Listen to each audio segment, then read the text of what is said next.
ଶିକ୍ଷା ମହୋଦଧି। ଜୟ ଜଗନ୍ନାଥ।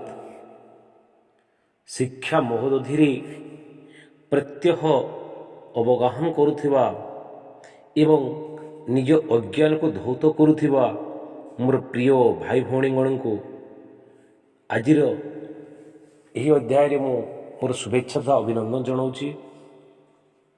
ଓଡ଼ିଆ ଭାଷାରେ ପବନ ବା ବାୟୁ କହିଲେ ସମସ୍ତେ ବୁଝିଥାଉ। ତାକୁ ଯଦିଓ କେହି ଦେଖି ପାରିନଥାଉ ତଥାପି ତାହାକୁ ଅନୁଭବ କରି ହୁଏ।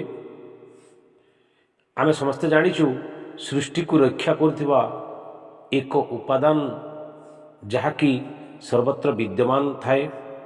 ତେବେ ପୌରାଣିକ ଶାସ୍ତ୍ରାନୁସାରେ ପବନ ହେଉଛନ୍ତି ଜଣେ ଦେବତା ଏବଂ ସାଧାରଣ ଅର୍ଥରେ ବା ସଂସ୍କୃତ ଅର୍ଥରେ ଏହାର ପ୍ରକୃତ ଅର୍ଥ ହେଲା ଯେ ପବିତ୍ର କରିଥାଏ, ଅର୍ଥାତ୍ ପବିତ୍ରକରଣ କାର୍ଯ୍ୟକୁ ମଧ୍ୟ ପବନ ବୋଲି କୁହାଯାଏ। ତେବେ ସେ ଯାହା ହେଉ ନା କାହିଁକି ଆଜିର ଓଡ଼ିଆ ଭାଷାରେ ଏହି ପବନର ଯେଉଁ ଅନ୍ୟ ନାମ ଗୁଡ଼ିକ ରହିଛି ସେ ବିଷୟରେ ଆମେ ବର୍ତ୍ତମାନ ଆଲୋଚନା କରିବା। ଅତ୍ନ ଅଗ୍ନି ସଖ ଜଗତ ଦାୟୁ ସମୀରଣ, ବାତି ବଳ ଦେବ ନଭ ପ୍ରାଣ ଜଗତ ପ୍ରାଣ। ଅମର୍ତ୍ତ ଆଶୋକ ଅଗ୍ନି ସହାୟ ଅଧ୍ୱର, ଫଣି ପ୍ରିୟ ପୃଷ୍ଠ ଦସ୍ପ ବହତି ଅଜିର। ଐଶାନୀ ଐଶାଣ ଅଭ୍ରଂ ଲିହନ ଭସୁତ, ଯଗ୍ନି ଗନ୍ଧ ବାହି ଗନ୍ଧ ବହଖ ଗବାତ। ଚପଳ ଜଗଦାଧାଇ ଜଗତ ପ୍ରଭଞ୍ଜନ, ତତ ସରଟି ସରଟ କ୍ଷିପଣୁ ସ୍ପଶନ। ପିବାତର ସ୍ପିତନ୍ୟାତୁ ଖଚର ଅନୀଳ, ବାୟୁ ନିରୂପ ନିଲିମ୍ବ ଖସ୍ପାସ ବାତଳ।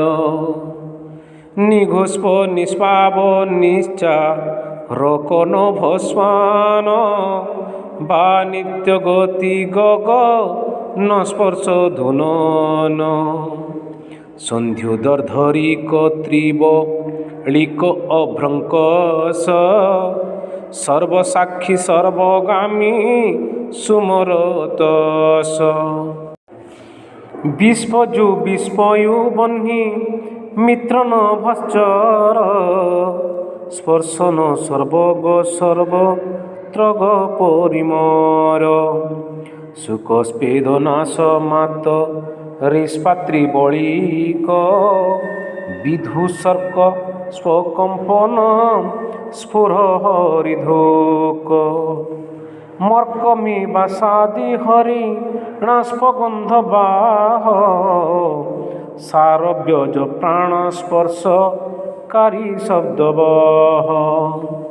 ବ୍ରାଜିଲେ ରାସୋଶୀଳ ଲଘଟ ମରୁତ, ବୃଷ୍ଟି ଶରଣ୍ୟୁ ସରଜୁ ଜୀବନ ଜଗତ।